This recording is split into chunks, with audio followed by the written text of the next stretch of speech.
Okay, good afternoon, everybody, and hello and welcome to my debut on Facebook Live. We're going to talk obviously about the BTME postponement and any ensuing issues around that. Um, the plan is I'll talk for a few minutes about the sort of decisions we've made and the impacts, but I'm very keen to take questions, so please take questions. Please post questions in the comment section, and I'll do my very best to answer those. If there's a flurry, I apologise if I can't get through all of them, but I don't imagine there'll be too many of these, but I'll do my very best to answer them. So, excuse me, before I get into the whole process and decision making, I just want a couple of tributes. Just want to pay tribute to my team of staff at Bigger, not just for the last couple of weeks, which have been pretty intense, but for the last couple of years, as all of you have. It's been a very, very challenging couple of years dealing with this pandemic. And we really thought a few weeks ago that we were somewhere near safe to be running BTME in January, and then Omicron appears, and it's been a very, very intense 2 weeks, 10 days, etc. Not least the last 2 or 3. And today, team have been fantastic as they always are, but really, really great team effort across the board from our people. So thank you to them. And I will just say a few words about our board of management as well. The 10 guys and girls on our board of management who are all members of Bigger. They're all course managers. They've all got their own golf course and teams to look after. And yet whenever we've needed them to help us as a team with strategic direction and also with big decisions such as the one we just made today, they've been fantastic and have come together either face to face, as we've managed to do a couple of times this last few months, and also on Zoom. So just a big thanks to all of those. So BTME 2022, as you will all have seen, we've made the decision, difficult decision in terms of the process. I think in the end, a reasonably easy decision in terms of the options we had in front of us to postpone BTME 2022 from January to the 22nd to the 24th of March 2022, and Continue to Learn is going to move across completely as well from the 20th to the 23rd of March 2022. The reason in the end, I think, is pretty clear to all of us. We as a team have our contingency plans in place at all times, as indeed all of you will in your own businesses, and you have to sort of have ways of reacting to things. But this has been a very fast-moving situation. And really, probably it was about 2 weeks ago when it started to sort of hit home that we may have some issues around January. It then very quickly moved on, and so we began putting these much more firm plans in place to have an option to consider, for our board to consider, for our team to consider.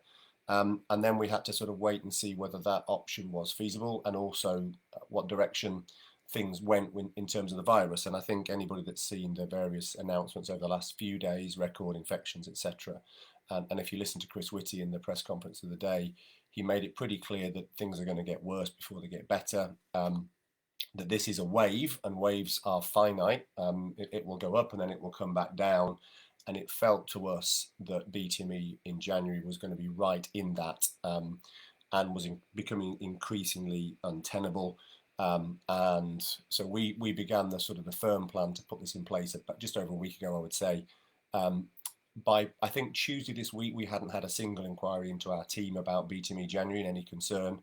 By yesterday, every single phone call coming in was an exhibitor, a visitor, a delegate, a speaker, asking what our plans were, because the situation was moving so very, very quickly. And it became very clear in our judgment a few days ago, probably a week ago, that January was not going to work. We can't just announce that because we need to have the contingency plan in place. So as a team, we sort of jumped into action with, first of all, a big question to ask was, do we postpone the event or do we cancel the event?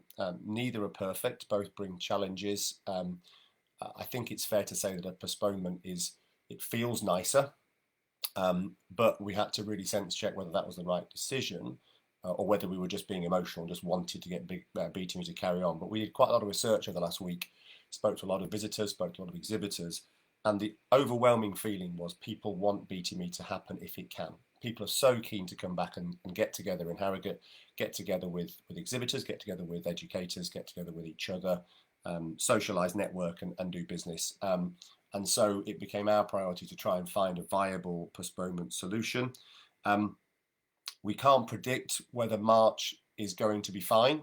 A few weeks ago we thought Christmas was going to be fine, but just looking at the way this virus has so far developed, as an example, if you go back to January and March in 2021, the equivalent weeks, there were 6 times fewer infections in March than there were in January, for example. So we hope that this wave will come through December, January, and wane through February. The booster program is extraordinary. I'm getting boosted this weekend. I know most of you probably already have been done, and so we should be in a position where we can reconvene safely and can get together in March, let's hope. So the big feasibility project, I just want to mention the fact that we don't just click our fingers and say, right, that's it, we're going to move to March. First of all, obviously, we've got to have the venue, and I'm grateful to the Harrogate Convention Centre who have been really helpful through this. Actually, obviously, we had to cancel the event a year ago, or probably more than that. We actually cancelled it, and they were very, very helpful through that process. Obviously, the convention centre was a Nightingale hospital for over a year. The hospital is now gone. It's been a working convention centre for the last 4 or 5 months. They've got events planned. There's events planned in and around our event. But they were very, very open to the discussion to postpone. They found us an event. They've cleared a couple of provisional events out of the week to allow us to take centre stage, so we can have all the space we normally have, all the facilities we normally have, and we can run the event as we would want to. On top of the venue, we have around 12 different separate contractors and suppliers, from the people that supply the stands, the carpets, the audio visual, the staff, the security, the forklifting, registration, everything. It's a really, really big jigsaw, and it took us a few days this week to get that whole jigsaw together. The final piece really fell into place yesterday afternoon. The 2 key pieces were the main stand building contractor, who do the majority of the build-up logistical work, and of course our accommodation providers. It's all well and good having an event in March, but if no one can stay in Harrogate, that makes life a bit difficult. So we work closely with the Harrogate Hospitality and Tourism Association, which is an organisation of the main hospitality providers and accommodation providers in Harrogate. They've been really accommodating, really keen to work with us. Our event is for them one of the biggest things in the year, as you know. So they have made a really strong commitment to us that they will honour rates in March, which would normally be substantially more expensive than January, and allow everyone to transfer their bookings. It won't be plain sailing. Some of those hotels will have bookings in, which will make rebooking a little difficult, but we understand that in general people should, if they act quickly and look to change their accommodation booking swiftly, they should be able to get themselves rebooked into Harrogate. So once all that fell into place yesterday afternoon, our board and senior staff met last night at 5 o'clock, had a good chat through some of the things I've just said already, gave real strong consideration to our options. Are we doing the right thing by postponing, or should we be cancelling? And are we entirely comfortable, which we were very quickly, that January is untenable? I'm pleased to say the board unanimously supported my and my team's proposal to postpone to late March. That probably landed around 6 p.m. last night, at which point we gave the go-ahead to our key contractors, got the paperwork sorted to make sure that we were actually booked in for March, and began the process, or continued the process, should I say, of communicating with all of our exhibitors. We wanted to make sure we spoke with every exhibitor who are so key to our event prior to the announcement at noon today. We got there, everybody was either contacted or we made a damn good attempt to contact them.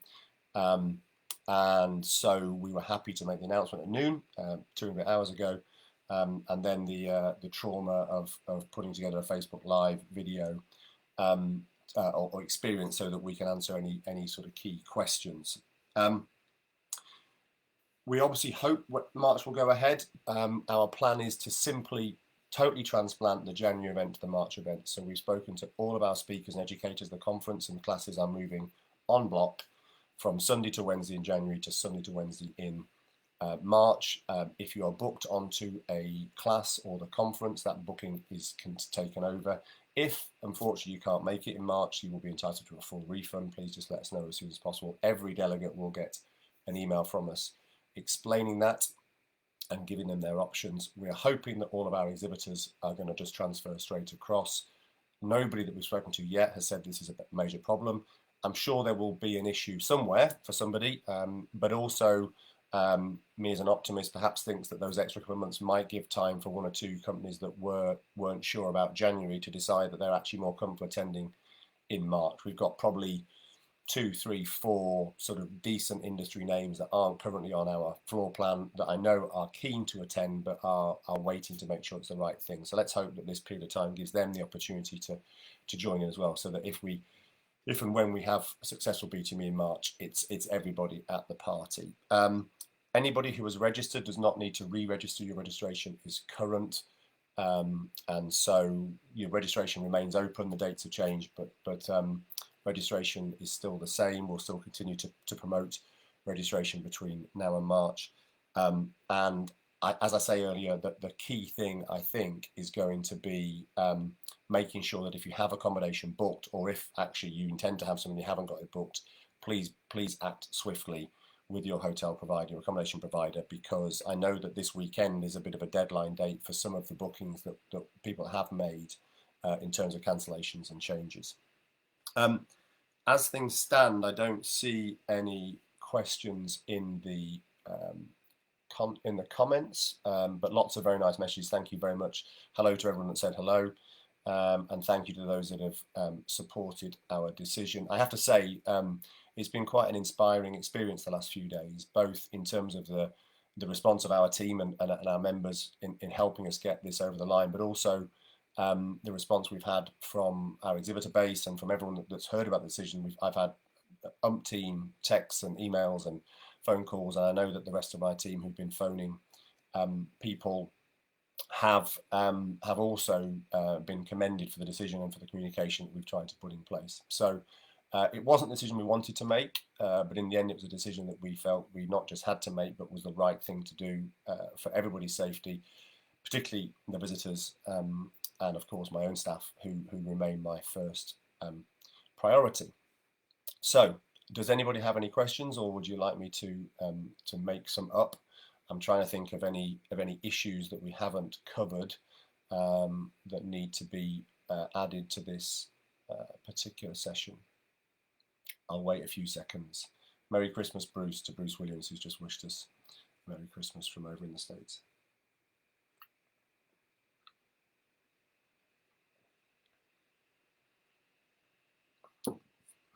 Well, this is like an AGM when no one asks any questions. You think you must have got things right. So I'm very pleased about that.